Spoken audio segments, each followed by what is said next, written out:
You're listening to the Multifamily Market Watch for Washington State. Apartment owners who need to know, trust HFO, the leading source for multifamily industry news around the state, from Puget Sound to the Tri-Cities. I'm Greg Frick, partner and founder of HFO Investment Real Estate. We're here today to talk with Quinn Posner. He's the founder and lawyer at Northwest Landlord Solutions. They are a landlord-tenant law firm in Clark County, specializing in landlord-tenant law in the state of Washington, but specifically Clark County. So, Quinn, thank you for taking the time to speak with us. Yeah, absolutely. Thank you for having me here. So I know there's been a lot of, since kind of COVID and we're coming out of it, there's been a lot, landlord-tenant law has been on kind of everybody's radar who's in the industry, but it'd be great to kind of get your take on some of the things we're seeing legislative-wise moving into 2023, specifically in Clark County and Washington. And, we kind of talked a little bit off camera about some of the things you hear in the state of Washington may not actually apply to, Clark County, but we'll kind of get into that some detail. But maybe give the audience who don't know you a little background on, Sure. how you got to this place, and maybe a little quick plug for Northwest Landlord Solutions. Sure. No, I appreciate that. So, as mentioned, my name is Quinn Posner, the attorney and the founder of Northwest Landlord Solutions. We only represent landlords. Okay. I've been an attorney in Clark County since 2001. Started as a prosecutor, cut my teeth with a lot of trial work, moved into the civil side. Then in 2013, I stepped into landlord-tenant law. Gotcha. So I've been building my landlord-tenant practice for the last 10 plus years, and have also been the legal advisor for the Clark County Rental Association for that period of time, and I continue to be so. You had mentioned changes that have been occurring, obviously, in landlord-tenant law in the state of Washington, which is codified under RCW 5918. So that is our Residential Landlord-Tenant Act, which is different than 5920, which is what we deal with mobile homes, or manufactured home communities. Right, so there's a separation there. Absolutely. And 5918 is where we've seen the lion's share of all of these changes. So I think that's what we need to focus on today. By way of a little bit of background, what's been going on with the legislative process. Prior to COVID, landlord-tenant law in 5918 was relatively stable. Yes. For decades in the state of Washington. However, once COVID came along, that changed. And there was supposed to be a soft landing coming out of COVID because, as you may recall, we dealt with a lot of not only federal moratoriums for a period of time, which have been struck down, but we were also dealing with state moratoriums and whatnot. Just to give you a little idea, 2021 is where we saw huge changes, and I'm sure that's been covered, and I know I've discussed that on some podcasts and whatnot. Right. Huge changes came out of the 2021 session. One of the main proponents of these changes has been Senator Patty Kuderer out of Bellevue. She's been one of the chief sponsors of a lot of these bills, and I believe she's the head of the Housing Committee for the Senate. Correct. It's in the Senate for the state of Washington. Correct. Okay. So we had a lot of those changes in 2021. Then we had a lot of changes. Well, I don't want to say a lot of changes, but we've had some changes in the 2023 legislative session as well. However, we have such a fantastic lobby, fantastic lobbyists that work for the industry. They were able to curtail a lot of the changes that were desired. So we saw a bunch of proposals coming out, and we were sending out notifications to people that owned in the state of Washington and Clark County, and it was like, holy smokes, of these. And we've seen this in a lot of states as we've got new legislatures, people in, offices in Salem and Olympia and probably Sacramento as well. There's a lot of bills that get thrown out. That doesn't necessarily mean it's law. So you've got to kind of track those as what actually comes. Was there amendments put in place? So that's good to hear that we were able to, maybe move the pendulum a little bit over to the, more center, I would say. Exactly. Yeah. And most of the bills that were introduced in this last session were killed. Okay. And one of the big ones was rent control. They tried rent control yet again in the state of Washington. They do it every year. That died again this year. So that's a huge victory. And what do you guys sense is the support getting? I mean, they keep trying it. Is there getting more support on that? You think, still with people, or is it still kind of where it's been? I mean, because as you know, Oregon's got statewide rent control. Yeah. Well, in Washington, I think the last couple of years it's been relatively stable on who's on what side of the ledger. Okay. Obviously, we have we're pretty controlled by the Democrats in the state of Washington, much like the state of Oregon. But fortunately, a lot of what the more progressive bills wanted, they weren't able to go forward with. So those are the ones you guys. Yes. Okay, got it. Okay. Yep. So one of the things we've seen that I know we wanted to discuss would have been Senate Bill 5197, and that change it made some changes in the eviction process, but not not a whole heck of a lot in the way of changes. Okay, and I'm actually going to let's get into this. So currently, the way things work in the state of Washington, and this is coming out of the 2021 session. Yeah. Prior to 2021, you had to serve a 14-day notice to pay or vacate if there was a non-payment case. That was it, okay? As probably most of your viewers know who have properties in the state of Washington, that has changed such that we have the 14-day notice to pay or vacate, and that's specific. The language has to be what's in the statute. Right. We also have the offer of reasonable repayment plan. We also had the eviction resolution pilot program notice. So there was 3 separate notices. That was statewide, right? That was statewide, okay. And there was 3 different notices. However, things were being handled differently county to county because the counties were coming up with their own standing orders the way this stuff had to be handled. Got it. Okay? So how Snohomish County may have handled them at the court level is different than how Clark County was handling it. And I know those 2 counties were doing things a little bit different. For instance, in Clark County, we were serving all 3 of those notices at the exact same time. And what those notices basically said was you can either pay or vacate within 14 days, or you can accept the offer of reasonable repayment plan, and there was certain criteria that was required within that repayment plan, or you can engage in the eviction resolution pilot program. You were delivering those all at once. We would deliver them all at once, where they weren't doing that in places like Snohomish County, where I believe they were requiring the offer of reasonable repayment plan first. Then once that 14 days ran out of that, then you could serve the other notices, which was just dragging things out. However, there was nothing in the statute that requires you to do all of those at once. Our court agreed with us and allows us to serve all 3 at the same time. Okay. So that is how everything's been processing effectively since November 1st of 2021, which is when Clark County effectively came out of the moratorium. Governor Inslee did have his bridge extension, but in order to take advantage of what he was allowing during that bridge extension, you had to have an operational rental assistance program in your county. We actually had a great one with Council for the Homeless. They were doing a fantastic job, probably the best job in the state of getting rental assistance funds out, but they didn't meet the Attorney General's definition of operational because their portal wasn't open 24/7, is my understanding, to accept applications. They would accept the amount of applications that they could handle, go through the shut down, go through those, and then once they were helped all those, then they would open back up. So it wasn't until November of 2021 that we got going in Clark County, whereas some other counties were moving in July of 2021. Wow. Okay. So anyhow, since July 2021, we've been operating with those notices. One important thing that came out of all this as well. Do you remember back at the end of March, I believe it was the end of March of 2020, when Congress, federal Congress, came out with the CARES Act. All right? And that's had the initial 120-day moratorium. There's also some language under that that discusses a 30-day notice, or not a 30-day notice, but you have to provide a tenant 30 days of notice before they can be removed from the property. So that's basically all it says. And by the way, the heading of this section talks about temporary moratorium on evictions.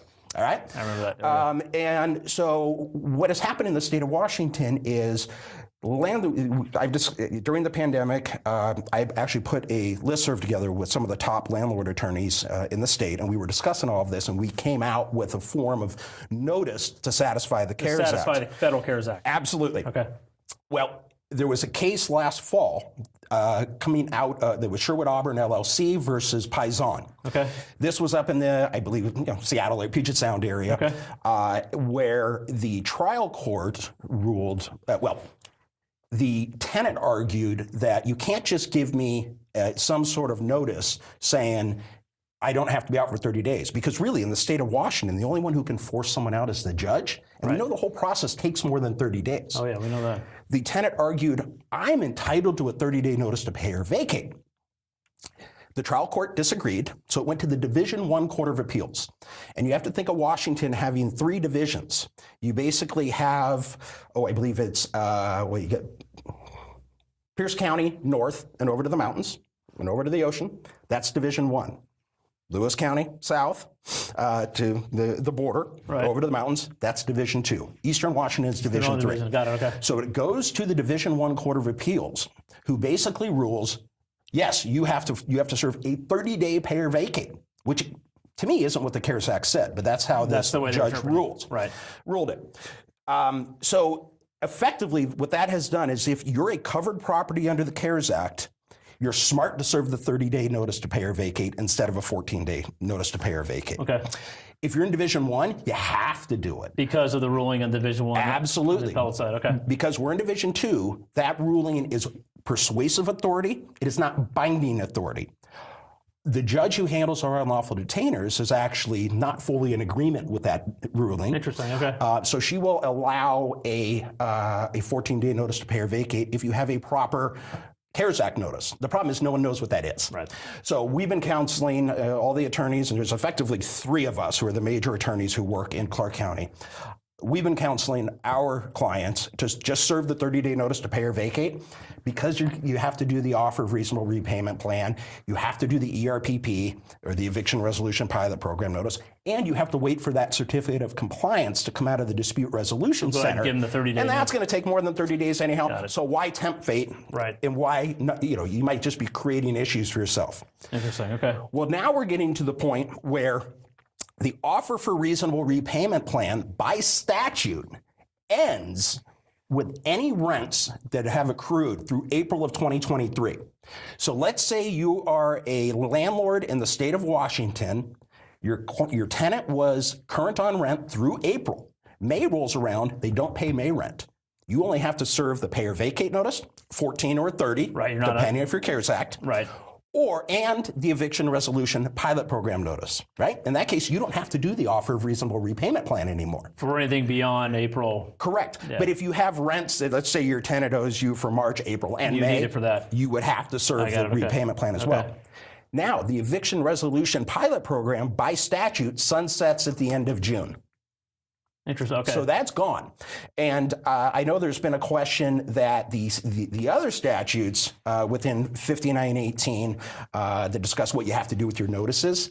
There was other language in there that discussed, you got to give notice to the Dispute Resolution Center. That was supporting 5918-660 that was dealing with the Eviction Resolution Pilot Program. Okay. That's one thing that was actually removed from Senate Bill 5197. So that'll be gone. That's gone out of Senate, and so that's going to be gone. All right, which is actually something that was good that came out of Senate Bill 5197. Okay. So the major takeaways are: come July 1st, no one has to do the ERPP or Eviction Resolution Pilot Program notices any longer. Through the whole state, or just throughout the whole state? It's done. Okay. Right. The offer for reasonable repayment plan, like I said, you don't have to do it unless you have rents through April of 2023. Right. Okay. Now, that is state law. Is there the possibility that you're going to have some municipalities or some cities in the state that are going to tweak it? Yeah, and that's one of the problems we're having in the state of Washington that we're really seeing in the Puget Sound region and Spokane. We're really not seeing it in Clark County. So that is to say that you'll have cities, you could have Redmond versus Bellevue versus Seattle versus Tukwila, whatever it may be. They might have different notices that also have to go out. Right. So what we need, and what we don't have in Washington, is state preemption. Something to say to the cities, nope, the state law is the law of the land. Because could you imagine being a landlord that has several buildings in those different cities or the counties? Yeah, and management companies don't know. Yeah, it's a nightmare. I talk to the attorneys up there. Right. They are constantly pulling their hair out because they're always having to figure out, what set of rules are they playing with. Right. So effectively, where we will be come July, and if you don't have rents accrued through April of 2023, in Clark County, we're back to the way it was pre-pandemic, effectively. Okay, which is your pay or vacate notice. Okay. All right? But you're going to have to determine if you're covered property under the CARES Act. There's websites out there that'll tell you, but you should know, because essentially what a covered property is if you've got a Fannie or Freddie back mortgage, if you're accepting Section 8, some sort of federal benefits, right? Right. They put you under the building under the CARES Act. Correct. Yeah. Correct. Then you're going to have to make sure do the 30-day instead of the 14 pay or vacate, just to be safe. So are you having your people as a plan to have them do the 30, if in doubt, do the 30-day? What's kind of that's exactly what I'm saying. It's worth it just to give up the extra 2 weeks, especially when we were waiting for the certificate of compliance. Right. Because otherwise, my concern was always, if this eventually gets to our state Supreme Court, they may rule that nope, it's a 30-day, and then what does that say about all your prior evictions? And you've got problems. Yeah.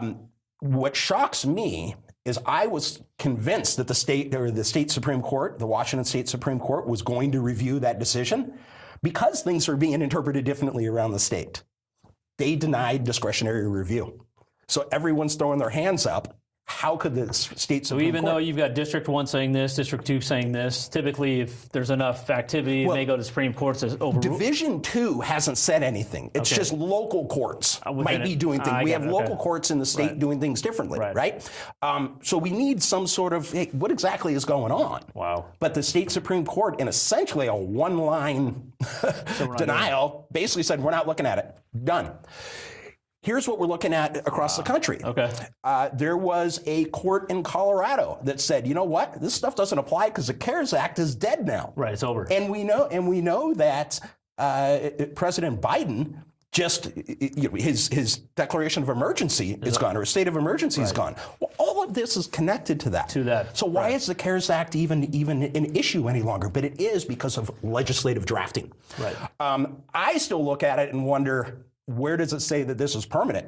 The whole title of it is Temporary Moratorium on Evictions. So with the CARES Act gone, and we have different, so from an owner standpoint, our clients coming in, I mean, definitely need to get legal counsel when you're dealing with this stuff. It's going to depend on what region or what county you're in within the state of Washington. Correct. And correct. And how the the individual judges are handling things, and how the our standing orders, because we have standing orders in each county that was required to basically spell out, here's how the process is going to work in this county.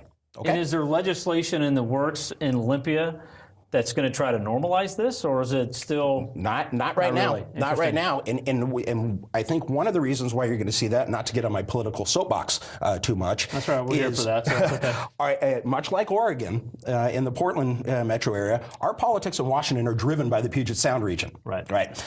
And so you have people who don't want to give these sorts of things up because it's adding to tenant protections. Right. Because to a lot of these people, landlords are evil people, and they've got the monocle and and whatnot. Which brings me also to something that changed in the 2021 session that we're seeing an impact of, and it could be a good thing, but there is right to counsel for low-income tenants. Right. It used to be we didn't have that, and I can understand why that's been put in place, because there was a lot of tenants who came into an eviction case.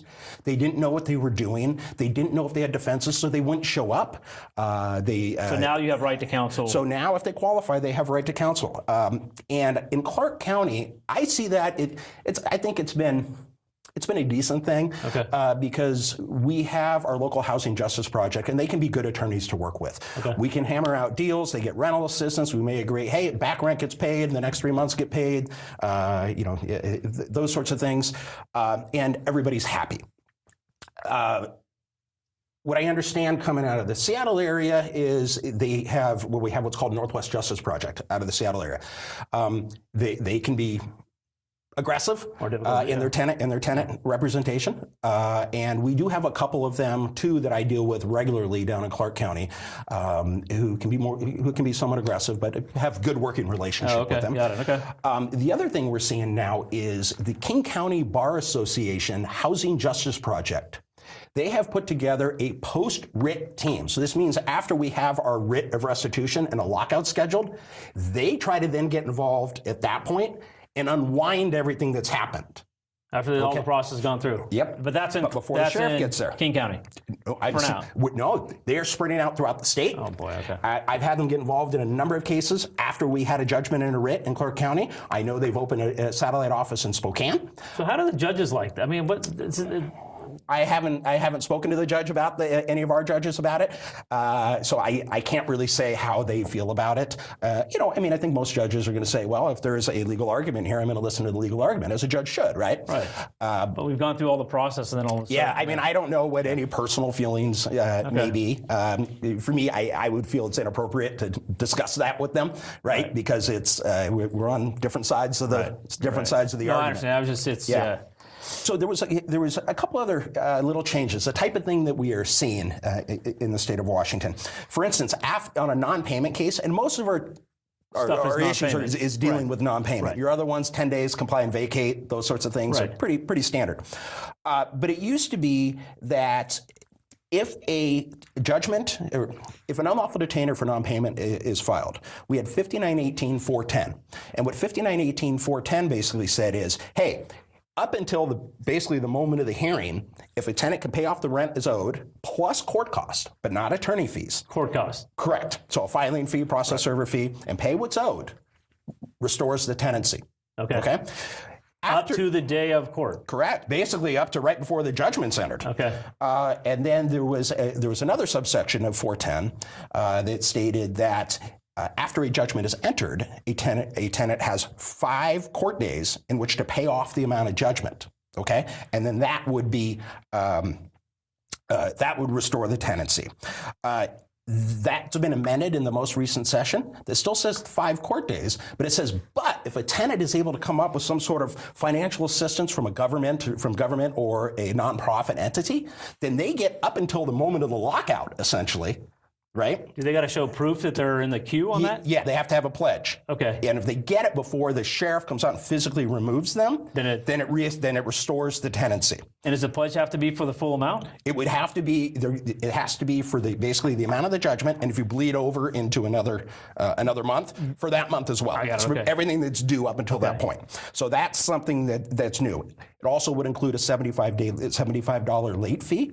In the state of Washington, a judge and an unlawful detainer cannot award any more than $75 in a late fee in totality. Completely. Correct. Okay. Doesn't mean the tenant doesn't owe it to you, and you can go get it through other means, security deposit, collections, whatever. Can do the judgment.